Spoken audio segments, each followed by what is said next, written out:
आइए भक्तों, आज सुनते हैं शीतला माता की कथा एवं कहानी। तो एक बार बोलिए प्रेम से शीतला माता की जय, भगवती माता की जय।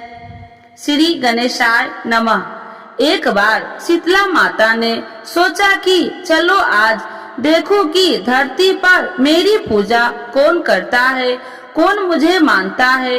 यही सोचकर शीतला माता धरती पर राजस्थान में डुंगरी गांव में आई और देखा कि इस गांव में मेरा मंदिर नहीं है और न ही मेरी पूजा होती है। माता शीतला गांव की गलियों में घूम रही थी, तभी एक मकान के ऊपर से किसी ने चावल का उबला पानी मार नीचे फेंका। वह उबलता पानी शीतला माता के ऊपर गिरा, जिससे शीतला माता के शरीर में फफोले छाल पड़ गए। शीतला माता के पूरे शरीर पर जलन होने लगी। शीतला माता गांव में इधर उधर भाग भाग के चिल्लाने लगी, अरे मैं जल गई, मेरा शरीर तप रहा है, जल रहा हूँ, कोई मेरी सहायता करो। लेकिन उस गांव में किसी ने शीतला माता की सहायता नहीं की। वहीं अपने घर के बाहर एक कुम्हारन मालिन बैठी थी। वह कुम्हारन ने देखा कि अरे यह बूढ़ी माई तो बहुत जल गई, इसके पूरे शरीर में तपन है, इसके पूरे शरीर में फफोले पड़ गए हैं, यह तपन सहन नहीं कर पा रही है। तब उस कुम्हारन ने कहा, हे माँ, तू यहाँ आकर बैठ जा, मैं तेरे शरीर के ऊपर ठंडा पानी डालती हूँ। कुम्हारन ने उस बूढ़ी माई पर खूब ठंडा पानी डाला और बोला, हे माँ, मेरे घर में रात की बनी हुई राबड़ी रखी है, थोड़ा दही भी है, तू दही राबड़ी खा ले। जब बूढ़ी माई ने ठंडी ज्वार के आटे के राबड़ी और दही खाई तो उसके शरीर को ठंडक मिली। तब उस कुम्हार ने कहा, आ माँ, बैठ जा, तेरे शरीर के बाल बहुत बिखरे हैं, ला मैं तेरी चोटी गूंथ देती हूँ।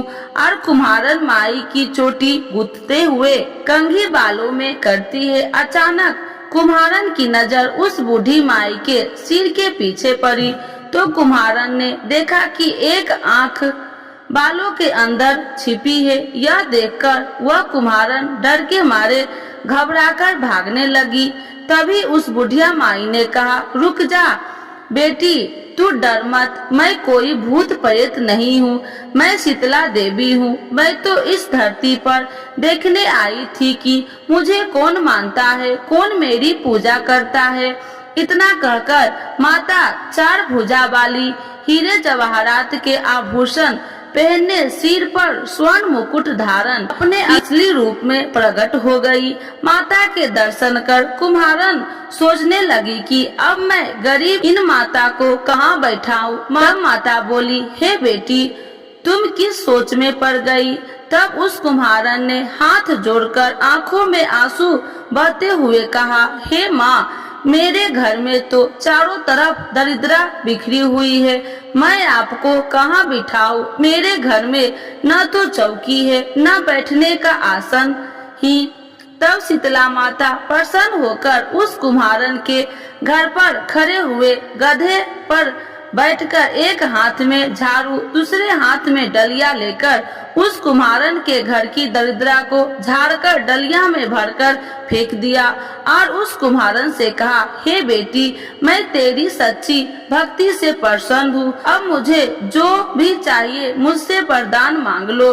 तब कुम्हारन ने हाथ जोड़कर कहा, हे माता, मेरी इच्छा है अब आप इसी डुंगरी गांव में स्थापित होकर यही निवास करे और जिस प्रकार आपने मेरे घर की दरिद्रा को अपनी झाड़ू से साफ कर दिया, वैसे ही आपको जो भी भक्त होली के बाद की सप्तमी को भक्ति भाव से पूजा कर अष्टमी के दिन आपको ठंडा जल, दही व बासी ठंडा भोजन चढ़ाए, उसके घर की दरिद्रा को दूर करना एवं आपकी पूजा करने वाली महिला का अखंड सुहाग रखना, उसकी गोद हमेशा भरी रखना।